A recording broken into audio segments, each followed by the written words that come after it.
दिव्यांका नमस्कार। दिव्यांका क्या पढ़ती हो? जी सर, मैं कॉमर्स की छात्रा हूँ। और पुष्कर की ही रहने वाली हो? जी सर। तो पुष्कर की कोई पवित्र चीज का मुझे वर्णन करोगी? क्या है पुष्कर की विशेषता?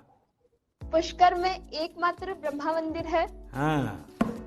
और जो पुष्कर राज है वह 68 तीर्थों का गुरु है। अच्छा, ब्रह्मा का क्या रोल रहा है? जी, उन्होंने पृथ्वी को क्रिएट किया है। अच्छा बताइए दिव्यांका, क्या सवाल था आपके मन में? सर, मेरे कुछ मित्र ऐसे हैं जिनकी मेमोरी एवरेज है। वे किसी भी विषय को कितना भी पढ़ ले, वे परीक्षा में उसे याद नहीं रख पाते हैं। सर, वे ऐसा क्या करें कि वे उस विषय को याद रख सके? अच्छा, तुम आपको मेमोरी की जड़ी बूटी चाहिए। जी सर।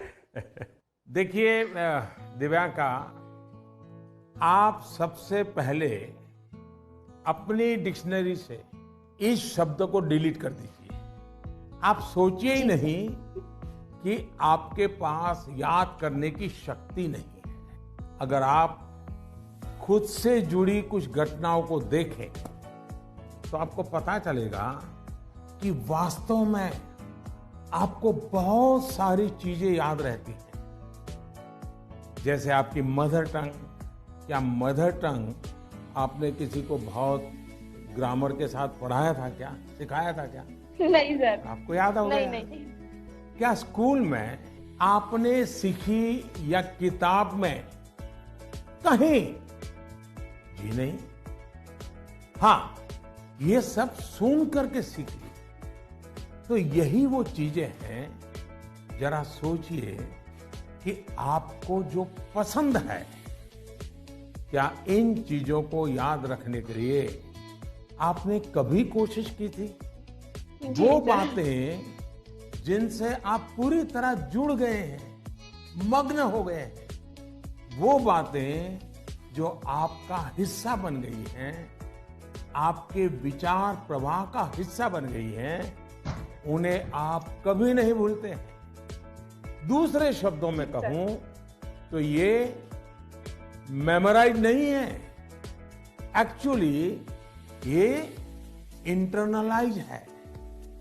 और इंटरनलाइज करना यही इसका एक अच्छा रास्ता है। और इसलिए आपको याद करने पर जोर देने के बजाय आपको उसे जीने की कोशिश करनी चाहिए। सहजता, सरलता, समग्रता के साथ। आपके पास भी वही सारी शक्तियां हैं जो किसी बहुत टैलेंटेड व्यक्ति के पास होती है। सोचिए, अपने भाई या बहन के साथ अगर आपका झगड़ा हुआ हो तो वो आपको एकदम याद रहता है, आप उसे भूलते नहीं है।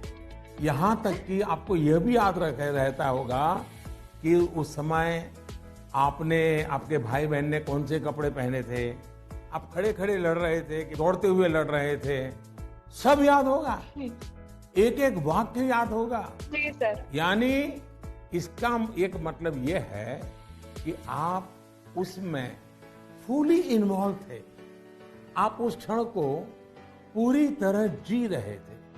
साफ है कि चीजें याद रहे, प्रॉपरली रिकॉल कर सके, उसके लिए आप जिस क्षण में है उस क्षण में ही रहना और उसमें पूरी तरह से इन्वॉल्व रहना बहुत जरूरी है।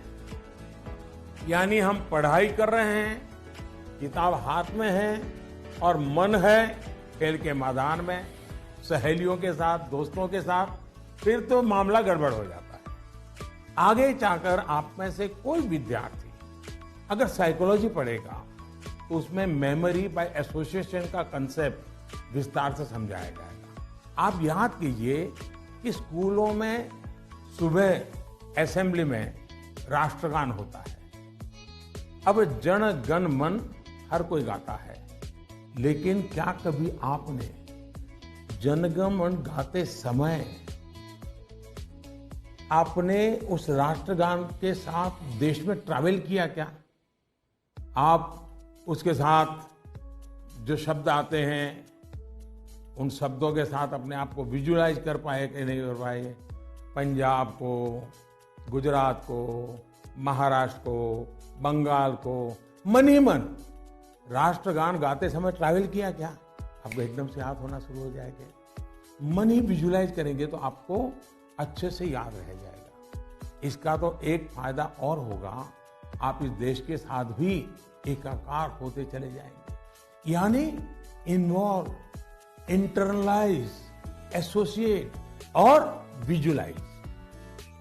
मेमोरी को शार्प करने के लिए इस फॉर्मूले पर आप चल सकते हैं। मैं आपको एक और उदाहरण देता हूं। आपके पास नोटबुक्स होती हैं, अलग अलग विषयों की किताबें होती हैं। आप जब भी घर से निकले, ये तय करके निकले कि बैग में इतने नंबर पर इस विषय की नोटबुक होगी और इतने नंबर पर इस विषय की किताब होगी।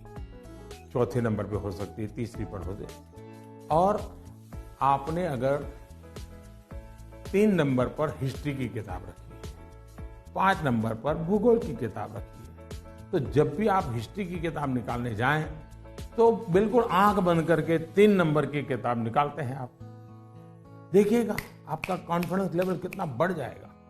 चलिए, मुझे अच्छा लगा, आपसे बात करने का मौका मिला और मैं राजस्थान के लोगों को भी और पुष्कर की पवित्र धरती को भी आज यहाँ से नमन करता हूँ। बहुत बहुत धन्यवाद।